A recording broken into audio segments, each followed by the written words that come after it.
Ya están aquí. Las elecciones de los Estados Unidos son la semana que viene y será sin duda el acontecimiento más importante de este año a nivel mundial. El rumbo que vayan a tomar estas elecciones marcará el desarrollo de múltiples conflictos y todos estaremos pegados a la pantalla de nuestros teléfonos para ver hacia qué lado se decanta la balanza. Pero ya tendremos tiempo de hablar de esto. Quedan pocos días para que concluya el mandato de Joe Biden y la gran pregunta que muchos se hacen es ¿qué tal lo ha hecho?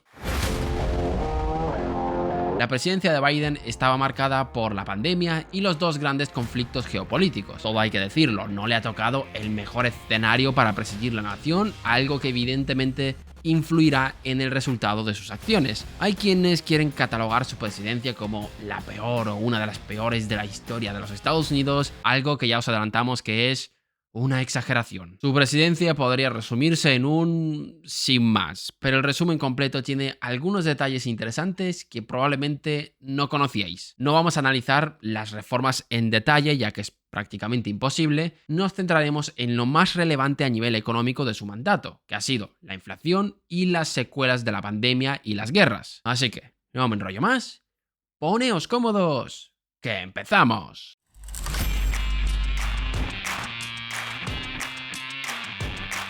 El inicio de la presidencia de Biden fue convulso, casi un año después de que estallara la crisis del coronavirus. Al segundo día emitió una serie de órdenes ejecutivas para reducir el impacto del COVID-19, incluyendo la invocación de la Ley de Producción de Defensa de 1950 y fijó como objetivo aplicar 100 millones de vacunas del coronavirus en los Estados Unidos en sus primeros 100 días. Pero a nivel económico, su primer gran reto iba a ser la inflación.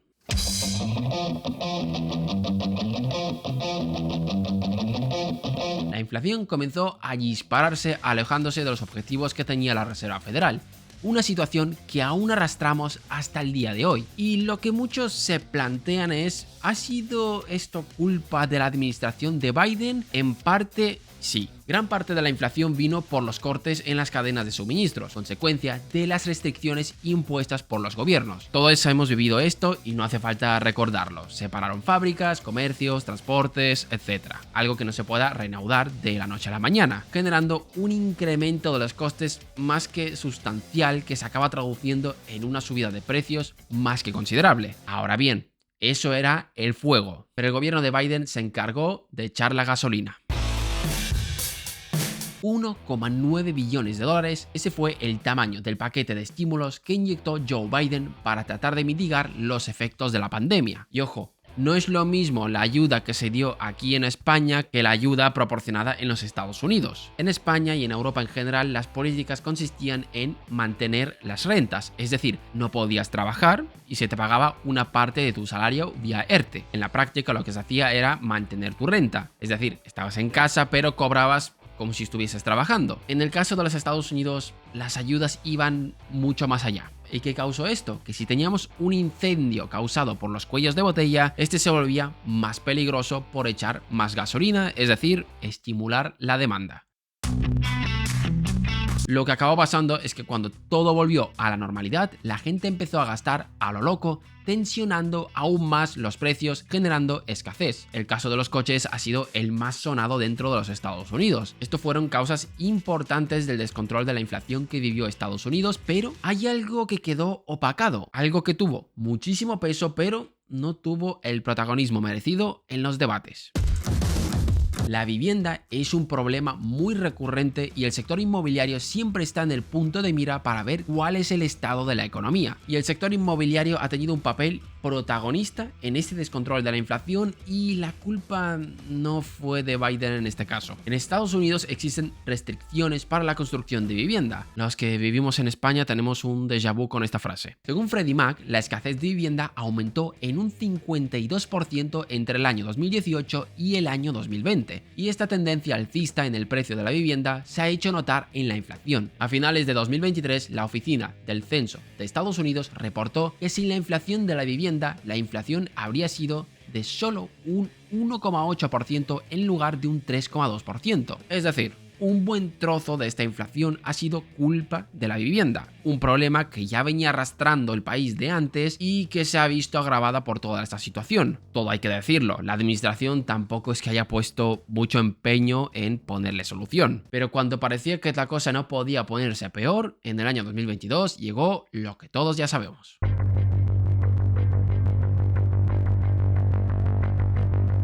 Rusia invadiría Ucrania y estallaría uno de los mayores conflictos en Europa de los últimos años. Está el debate de si la administración de Biden podía haber hecho más para evitar este conflicto y todas las secuelas que ha dejado, pero es un tema en el que no nos vamos a meter. La pregunta es, ¿qué ha hecho para controlar estas secuelas? Los precios de la energía han sido los mayores afectados en este conflicto, afectando directamente a la inflación. Tras el informe de mayo de 2022 que reveló una tasa de inflación de un 8,6% en Estados Unidos, se encontró que la invasión rusa de Ucrania en el 2022 fue la principal causa de este incremento, representando un 3,5 de ese 8,6. Y como resultado de esta coyuntura, Biden emitió la Ley de Reducción de la Inflación. La Ley de Reducción de la Inflación en Estados Unidos tiene como objetivo recaudar 738.000 millones de dólares mediante reformas fiscales y regulaciones para reducir el coste de medicamentos recetados, autorizando además un gasto total de 891.000 millones de dólares, de las cuales la mayor parte serán destinadas a iniciativas energéticas y climáticas. ¿Sentido de la ley para reducir la inflación? Pues tratar de reducir el coste de los medicamentos es una obviedad, no hace falta explicarlo. Por otro lado, se quiere acelerar la producción de energías renovables y en buena medida esto ayudará a reducir el precio de la energía, ya que no dependes de los precios de las energías fósiles, pero no ahora. Esto tendrá un efecto a largo plazo, si se hace bien, pero mientras tanto esto de aquí ha tenido impactos más que significativos sobre el empleo y los salarios del sector. Realmente es complicado valorar cómo de efectiva ha sido esta ley para acabar con la inflación, ya que parece contradictorio que quieras combatir la inflación con una medida de gasto, pero es que junto a esta ley salió otra ley llamada la ley de los chips. Otro de los sectores que se vio afectado ha sido el de los semiconductores. Ojo, no es la única motivación para invertir en ese sector. La SIA informó que la ley ha conducido a más de 50 proyectos valorados en más de 200.000 millones de dólares y con una creación de 44.000 empleos. Sin embargo, un informe del Financial Times reveló que cerca del 40% de los proyectos están retrasados o en suspenso. A pesar de las afirmaciones de éxito de la administración Biden-Harris en la construcción de infraestructura, estos retrasos han puesto en duda la eficacia de las leyes, que estaban destinadas a combatir la inflación y mejorar la infraestructura estadounidense, pero los resultados no parece que vayan a ser los deseados. Pero sí, ya sé que alguno ahora se estará preguntando, vale, esto está muy bien, pero ¿y qué pasará con el déficit?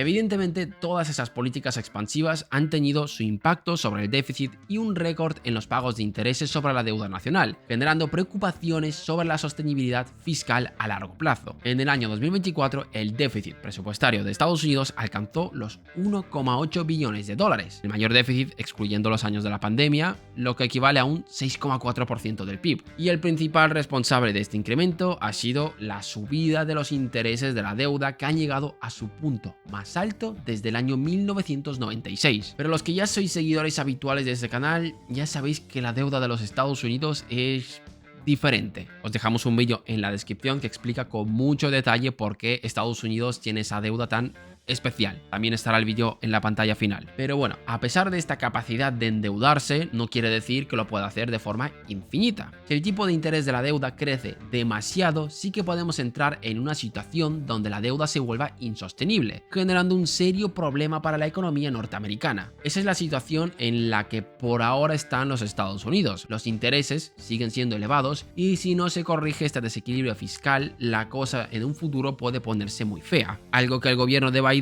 no ha hecho y que los dos candidatos, adelanto, tampoco parece que vayan a hacer. No hay que alarmarse aún, pero tampoco hay que jugar con fuego. La presidencia de Biden solamente será recordada por coincidir con los dos mayores eventos de este siglo XXI, la pandemia y la guerra entre Rusia y Ucrania. Pero más allá de eso, poco más hay que destacar de su gestión. Las relaciones con China se han mantenido igual que con Trump, y algunas de sus medidas han generado algunos dolores de cabeza para la Reserva Federal en su misión de luchar contra la inflación. En resumidas cuentas, que nadie va a echarlo de menos y queda por ver quién va a ser el siguiente. En unos días lo veremos. Y hasta aquí el vídeo de hoy. Dejadnos en los comentarios qué os ha parecido, la presidencia de Biden. ¿Coincidís en que ha sido una presidencia sin mucho que destacar, más allá de los conflictos? Os leemos en los comentarios. Gracias por vernos un día más y nos vemos en el próximo vídeo.